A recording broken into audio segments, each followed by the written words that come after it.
La importancia de las relaciones interpersonales.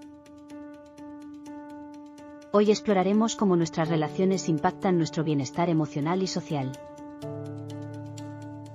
Las relaciones interpersonales son fundamentales en todos los aspectos de nuestra vida. Desde la comunicación en casa hasta la resolución de conflictos en el trabajo, estas relaciones son clave para nuestro desarrollo personal y social. ¿Cómo construir vínculos más sanos? Escucha activa. Presta atención a lo que los demás dicen. Comunicación clara. Expresa tus pensamientos de manera efectiva. Manejo de conflictos. Aborda los desacuerdos con respeto y empatía. Hoy tenemos con nosotros al profesor Raimundo Carmona Yazzo, quien nos hablará sobre cómo mejorar nuestras relaciones personales y profesionales. Su experiencia nos ayudará a reflexionar sobre la importancia de las conexiones humanas.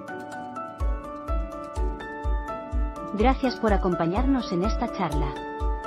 Esperamos que esta conversación les inspire a fortalecer sus relaciones interpersonales. Buenas tardes, tengan todos ustedes. El día de hoy nos encontramos con el profesor y doctor Raimundo Carmona, quien es maestro en la Universidad Pedagógica de Durango. Buenas tardes, profesor. Es un placer tenerlo aquí con nosotros el día de hoy. Agradecemos su presencia, su tiempo y desde luego la oportunidad de podernos contar sus experiencias dentro de la universidad. Muchas gracias, maestras, para servirles. Bueno, vamos a comenzar con la entrevista. Para usted, ¿qué son las relaciones interpersonales? Pues yo considero que las relaciones interpersonales son las conexiones que se hacen entre personas. Entiéndase como conexiones, esos links o esas afinidades o esos sentimientos, emociones, pensamientos, formas de actuar que nos vinculan unos a otros. ¿Y cómo cree que esto impacta de alguna manera dentro de nosotros como estudiantes y desde luego con usted como profesor? Pues yo creo que impacta de manera significativa, impacta en dos sentidos, que pudiera ser de manera positiva, pero también de manera negativa. ¿Cómo impactaría? Pues el hecho de que llegue un maestro triste o enojado, o al revés, ¿no? Que llegue alegre, contento, deseoso de enseñar a un grupo donde los otros, los estudiantes, estén contentos, con ganas de aprender, o estén desganados, o estén desmotivados, algunos con ansiedad, con depresión, con estrés. Entonces creo que ahí se hace una mezcla, ¿no? De sentimientos, de emociones, precisamente del personal, ¿no? De las relaciones interpersonales, y de acuerdo a esta mezcla o a esta configuración de emociones y sentimientos, es como se vaya a dar la clase, una buena clase o una mala clase o una clase mediocre, una clase que permita el aprendizaje, la enseñanza, o una clase que con todas estas situaciones termine bloqueándose y no permita el proceso de enseñanza-aprendizaje. Estamos de acuerdo con usted, ya que nos ayuda a tener una mejor convivencia, a relacionarnos desde luego nosotros como estudiantes hacia usted como profesor e inversamente, pues para tener una convivencia sana, podríamos decirlo, que no involucre nuestros problemas personales o que tenemos con alguien en nuestra relación. Si bien sabemos, la cultura es un conjunto complejo de conocimientos, creencias, artes, leyes, moral, costumbres y cualquier otro hábito adquirido por un miembro de la sociedad, y que existe en gran diversidad de culturas en el mundo y en México, incluso en nuestra universidad. ¿Cómo cree que se vive la interculturalidad dentro de la institución y cómo esto impacta en la misma? Yo creo que eso se puede responder con una palabra que es la coexistencia, ¿no? O sea, cómo todos coexistimos al tiempo de que están pasando todas estas situaciones individuales en nuestra cabeza, o en nuestras vidas, o en nuestro espacio-tiempo. Es muy interesante que uno como maestro va y se para al frente del grupo, y ustedes van llegando y van tomando su asiento de uno en uno, pero antes de llegar a la silla, antes de llegar a la escuela, ustedes tienen una historia atrás, ¿no? una historia configurada de cómo les ha ido en la vida. Por ejemplo, ahorita que estamos grabando esta entrevista, yo tengo el gusto de verte en clase y te veo de una manera, y luego ahorita que acabo de ver tu cuarto, pues empiezo a ver tus gustos, ¿no? No me había fijado que te gustaba la guitarra y lo que ya tienes un póster y todo esto, ¿no? Entonces todos tenemos una historia detrás de cada uno de nosotros, y cuando llegamos a un aula empezamos a ser parte de un todo y a compartir esas historias. Yo les decía a mis alumnos, y te lo sigo diciendo, nosotros somos una configuración de nuestro contexto, de nuestro pasado, de nuestras experiencias. Y entonces, a lo mejor el Raimundo que era hace un año, pues ya no es el mismo Raimundo de hoy.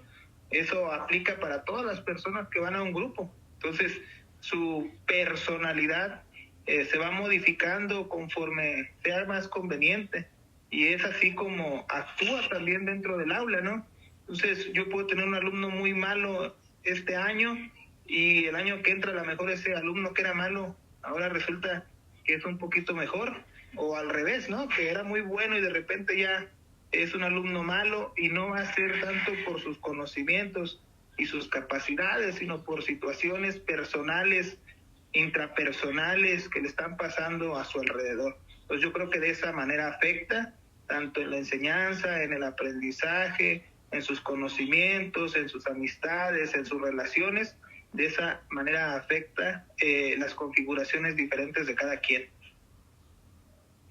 Sí, y está padre porque, o sea, muchas de las veces todos aprendemos de todos, poquito, de acuerdo al contexto, a la cultura que tenemos en nuestra casa. Y muchas veces me ha tocado que en nuestra casa somos de un modo, en la escuela somos de otro modo.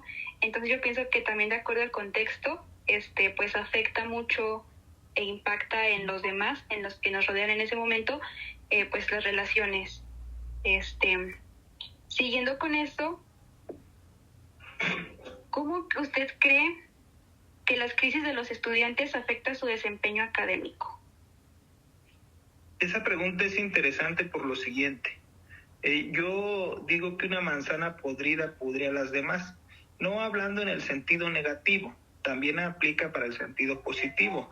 En los ejemplos que yo ponía hace rato, por ejemplo, una persona que va con ansiedad a la escuela, le platica a sus demás compañeros de su ansiedad y empiezan a sentir la ansiedad. Una persona que va estresada a la escuela le empieza a platicar a sus compañeros del estrés y empieza a estresarlos. Una persona que se le acaba de morir un pariente va y platica su tristeza y empieza a contagiarlos de esa tristeza. Pero también aplica al lado positivo, ¿no? Una persona que va alegre va y platica su alegría y contagia a los demás de alegría. Una persona que va sonriente va y platica por qué sonríe y contagia a los demás de esa sonrisa. Y así pasa, ¿no? De manera positiva y de manera negativa, va contagiando.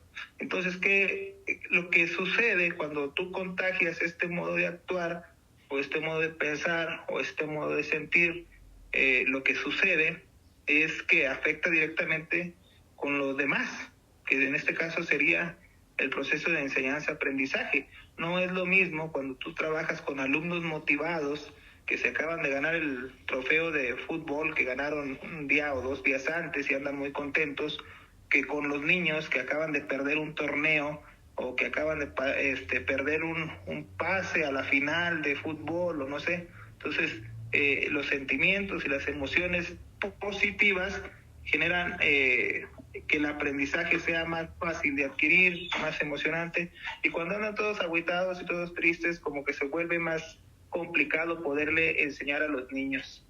Bueno, adolescentes, jóvenes y en el caso de ustedes adultos, se vuelve complicado. Entonces es interesante ver el tema de la psique, de lo cognitivo, pero también con lo emotivo. Sería la configuración de las dos cosas. ¿Por qué cree usted que muchos de los maestros podría decirse que son empáticos ante las crisis de los estudiantes, problemas que tienen, y hay otros maestros que no lo son? ¿Por qué cree que se deba que unos maestros sí te entienden, sí te comprenden, sí hablan contigo y otros no? Yo pienso que eso tiene que ver mucho con la configuración del docente. Mira, yo no puedo hablar de mis demás compañeros, pero puedo hablar de mí. Mi configuración personal es haber salido de un preescolar, de una primaria, de una secundaria, de una preparatoria y de una licenciatura públicas. Entonces me crié en el ámbito público, salgo de una normal rural, hago una maestría en una normal rural y posterior a ello puedo hacer una maestría en una privada, un doctorado en una privada, el otro maestría, otro doctorado, ahí me la llevo, ¿no? Pero lo que me refiero es que conocí varios puntos de referencia, ¿no? Y conozco alumnos que tienen el modo, que están económicamente bien y no son sus dificultades el dinero, sino otras cosas. Y también conozco el otro extremo, ¿no? Alumnos que económicamente están muy mal y su problema principal es lo económico, pero en otras cosas sobresalen mucho. Entonces yo creo que el hecho de haber conocido varios enfoques, varias vistas, varios modos de pensar, varios modos de sentir, varios modos de actuar, te da esa empatía con los alumnos y lo primero que tú piensas es cómo le está pasando el de enfrente. Y en base a lo que tú piensas y reflexionas, pues actúas en consecuencia. Entonces un niño que no tiene dinero, pues no le vas a pedir, vamos a ir al cine y te toca cooperar tanto porque no lo tiene. O al revés, un niño que sí lo tiene, su problema a lo mejor no es ese, sino que su papá no está con él todo el día y que vive con los abuelitos y cosas así. Entonces yo creo que lo primero es eso, que algunos maestros se vuelven más comprensivos que otros. Y te decía, yo no puedo hablar de mis compañeros, pero puedo hablar de mí y te digo, pues yo trato de ser empático, trato de ser comprensivo, porque ya me tocó vivir las dos historias, ¿no? La historia donde no tuve nada y la historia donde tuve todo y la historia donde a veces tengo y a veces no, y entonces hablo en lo general, no solo en lo económico, ¿no? En el conocimiento, en las amistades, en las relaciones, en los sentimientos, en las emociones. Por ejemplo, ahorita estaba recordando, mi mamá murió hace 2 años. Yo no podía entender a los niños que no tenían mamá, porque simplemente yo tenía a mi mamá a un lado, ¿no? Entonces, ¿cuándo los empiezas a comprender? Pues cuando la pierdes. Ahorita acaban de subir un video a Facebook de un muchacho que hace una llamada al cielo para desearle feliz al padre a su papá, ¿no? Y entonces se quiebra y empieza a llorar. Entonces yo medio lo entiendo porque ya perdí a mi mamá, pero todavía tengo a mi papá. ¿Cuándo lo voy a comprender completamente? Cuando pierda a mi papá. Entonces hay gente que no ha vivido la dificultad y no entiende la dificultad. Y tú se la puedes dar en teoría y puede entender a la perfección la teoría, pero no la práctica. Entonces aquí sucede algo similar. Los maestros a veces no somos empáticos porque no entendemos al alumno o no entendemos al otro maestro o no entendemos a nuestro directivo. ¿Por qué? Porque no nos ha tocado estar en su situación. Entonces yo pienso que tiene mucho que ver eso. Claro, es importante resaltar la importancia de esto porque es muy notorio cuando un maestro viene o de malas, está muy serio cuando no es así, o los alumnos también. Entonces tú te das cuenta cuando algo no está bien y muchas veces por más que quieras intervenir, pues la persona no te deja o no se puede, ¿verdad? Siguiendo con esto, profesor, ¿usted de qué manera cree que podría intervenir para la resolución de algunos de los conflictos de sus alumnos o de sus compañeros docentes? Yo lo primero que creo es que tú tienes que hacer un diagnóstico. No un diagnóstico así que la palabra diagnóstico y lo escribir. No. Un diagnóstico en lo personal. O sea, ¿cuál es el problema? Yo entiendo este problema, yo le sé a este problema, yo puedo colaborar para que se resuelva este problema. Y lo más sabio es decir, sí puedo y colaborar, elaborar un plan para colaborar, o definitivamente lo otro más sabio sería decir, no puedo, no soy competente y habría que hablarle a otra persona especialista en ese tipo de problemas. Yo he comentado muchas veces con los alumnos, hay una frase muy común, cuando tú ya eres doctor, te dicen un tema cualquiera y luego no sabes y dices, no sé, ¿cómo si ya eres doctor? Pues es que no lo sabemos todo. Y neta, o sea, lo más sensato es decir, no lo sé. porque lo otro que sería muy arriesgado sería sí lo sé y empezar a decir puras tonterías. Entonces yo creo que lo primero es saber si estás capacitado para enfrentar a un problema. Yo platicaba con otras compañeras y les decía, a veces los alumnos tienen problemas y uno se siente todólogo y quiere uno solucionar los problemas. Pero la realidad es que ese alumno a veces no necesita de un doctor en educación. A veces ese alumno necesita un psicólogo, a veces ese alumno necesita un terapeuta, a veces ese alumno necesita el apoyo de una trabajadora social y a veces los doctores creen que lo saben todo, pero no. O sea, para eso hay especialidades como la psicología o la terapia de la comunicación o la terapia de la escritura, etcétera, gente que está especializada en eso. Entonces, en resumen, yo diría, debes de saber si puedes ayudar a resolver el problema o si no, como dice el dicho, ¿no? Mucho ayuda al que no estorba. Hay que hacerse a un lugar. Sí, actualmente vivimos en un mundo que está dominado por las redes sociales y el Internet. ¿Cree que de alguna manera esto puede afectar exactamente esas crisis de las que ya estamos hablando? Mira, yo creo que el Internet es una herramienta que llegó para quedarse. Creo yo que va a evolucionar todavía mucho más. Para hacer una comparativa es necesario regresarse un poco atrás en los años a cuando no había Internet. Tú estás muy pollita y tus compañeros de grupo están muy pollitas, ya les tocó Internet de allá para acá, pero habemos unos que no estamos tan pollos y nos tocó cuando no había Internet. Cuando no había Internet, las relaciones interpersonales se daban afuera de tu casa, jugando al bote, jugando a la pichada, jugando al boli, jugando al básquet, jugando al fútbol, jugando a los hoyitos, jugando a los listones, los juegos que ahora llamamos tradicionales. Y esa era la forma de interrelacionarse. Ahí conocías a las muchachitas del barrio, los muchachitos te conocían a ti, hacías amigos y el que te caía gordo, igual que ahorita, ¿no? Y ahí era la forma de interrelacionarse. Cuando llega el Internet, empieza a cortar distancias, lo que significa que empezamos a vernos con gente que está muy lejos, en Estados Unidos, en China, en Europa, en cualquier parte de África, y nos acorta las distancias. Pero pasa algo raro. Acorta las distancias de los que están lejos y aleja las distancias de los que están cercas. Y por eso a veces nos pasa que estando en la misma mesa, comiendo 8 personas, todos están en el Internet mirando hacia otro lado. Este tema del Internet es interesante porque el Internet viene a ser una herramienta y la herramienta no es mala. Lo que es malo o es bueno es el uso que se le da a la herramienta. Por ejemplo, yo pongo esta situación de ejemplo, es un ejemplo muy burdo, pero ha funcionado. Tú agarras un clavo y agarras un martillo. El martillo es la herramienta que sirve para clavar el clavito, ¿no? Esa es la función del martillo, clavar clavitos. Y cuando entra mal, pues le da lo que le dé cada quien. Entonces, ¿usted cree que actualmente, sobre todo los jóvenes o los estudiantes, estamos manipulados 100% por la tecnología? No, yo creo que 100% no. Todavía conozco muchas personas que les gusta leer libros de hojas, pero muchos ya no, mucho PDF y audiolibros y etcétera.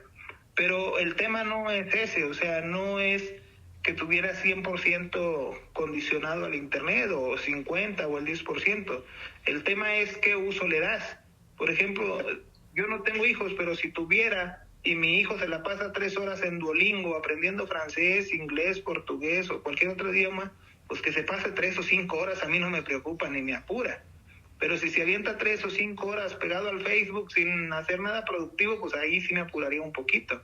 Entonces, más bien es, si le dedicas 5 horas al Facebook o en general, si le dedicas 5 horas al día a las redes sociales, hacer un análisis personal, decir cuánto lo uso para aprender, cuánto lo uso para divertirme, cuánto lo uso para distraerme. Y que tú misma vayas haciendo conciencia de qué tan conveniente es usar en este caso el Internet. Porque habrá quien diga, a mí sí me sirve, yo estoy aprendiendo un idioma en el Duolingo. Pero habrá quien diga, oye, ahora me aventé 3 horas y las 3 horas fueron viendo TikTok. Pues no me sirvió de nada, pero estoy actualizado en los temas de TikTok. Entonces, más bien es eso, ver qué conviene y qué no conviene en el uso del Internet. Viendo el problema que esto nos puede generar, ¿usted considera que la comunicación en el aula de algún modo es un contrato pedagógico? Mira, yo pienso que la comunicación, la relación que existe en cualquier aula, incluso de cualquier país, no solo de México, sí es un contrato pedagógico, pero no es un contrato formal. A lo que yo le doy significado de formal es que se imprima el contrato, que se firme por las partes, e incluso algunos hasta testigos ponen. Bueno, no es ese tipo de contrato, no con esa formalidad, pero sí existe en lo interno, o como dicen las mujeres, leyendo entre líneas, un contrato de responsabilidad. O sea, yo como maestro te voy a ir a dar una clase, tú sabes que me debes guardar respeto, yo sé que te debo guardar respeto a ti, yo sé cómo participar, yo sé cuándo no debo de participar, yo sé si debo levantar la voz o no levantar la voz, o si no lo entendiste, cómo decírtelo de otra manera, pero siempre los márgenes del respeto, de la empatía, de la amabilidad, de la coherencia, del conocimiento, de la ciencia, y todo esto que te digo no está escrito para firmarlo, pero sí está sobreentendido tanto para los alumnos como para los maestros, e incluso me atrevo a pensar que para los directivos. Ok, estamos de acuerdo con usted, profesor. Fue un gusto tenerlo aquí con nosotras el día de hoy. Ya acabamos la entrevista. Muchísimas gracias por querer otra vez grabar el video. Ok, maestra, espero que en esta ocasión su video y su audio se escuche bien. Nos vemos, cuídense. Las relaciones interpersonales en la escuela son fundamentales para el desarrollo social y emocional de los estudiantes. Fomentan un ambiente de aprendizaje positivo y ayudan a construir habilidades para la vida. Las interacciones entre compañeros, docentes y personal escolar son clave para el bienestar emocional de los estudiantes. Estas relaciones impactan no solo el rendimiento académico, sino también la autoestima y la confianza. Aspectos importantes de las relaciones interpersonales en la escuela. Fomentan la colaboración y el trabajo en equipo. Desarrollan habilidades de comunicación efectiva. Promueven un ambiente inclusivo y respetuoso. Agradecemos al profesor Raimundo Carmona por brindarnos su valiosa entrevista y compartir sus consejos. Su experiencia y conocimiento son una guía invaluable para mejorar nuestras relaciones en el entorno escolar.